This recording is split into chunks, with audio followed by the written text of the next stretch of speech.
এত সুন্দর ধানগুলো নষ্ট হয়ে গেল। দেখুন কৃষকের লস, কৃষকের শেষ, বিশাল ক্ষতি কৃষকের। কৃষককে কিভাবে বাঁচানো যায়? কৃষক যদি না বাঁচে তো বাংলাদেশ বাঁচব না। আপনারা যে এমপি সাহেব আছেন, ডাক্তার সাহেব আছেন, বুদ্ধিজীবী আছেন, উকিল সাহেব আছেন, এই কৃষকরা ধান ফল আদিকে আপনারা আতপ চাল খান, বালা বালা চাল খান, বিভিন্ন জাতের চাল খান।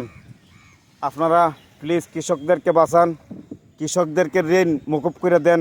দেখেন কত সুন্দর, অসাধারণ, মাশাআল্লাহ অসাধারণ ধান হয়েছিল। এগুলো আল্লাহ তাআলা নিয়ে গেছে। আপনারা সংসদে চেতনা বাদ দেন, সবাই মিলে কৃষকের পাশে দাঁড়ান, কৃষকরা বড় বড় বাজার দেন, কৃষকরা বড় বড় বাজার দেন, কৃষক যাতে বাঁচতে পারে। কারণ আমার ভিডিওটা পৌঁছাই দিবেন আমাদের নয়া প্রধানমন্ত্রী তারেক রহমানের কাছে।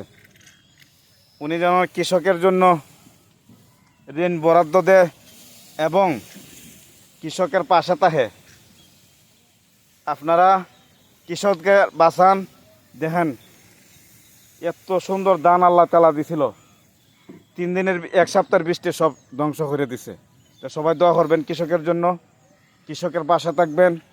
ভিডিওটা যাতে আমাদের তারেক রহমানের কাছে ভিডিওটা পৌঁছে, উনি যেন কৃষকের পাশে দাঁড়ায়। সরকারি দল হোক আর বিরোধী দল হোক, সবাই মিললে কৃষকের পাশে দাঁড়ান।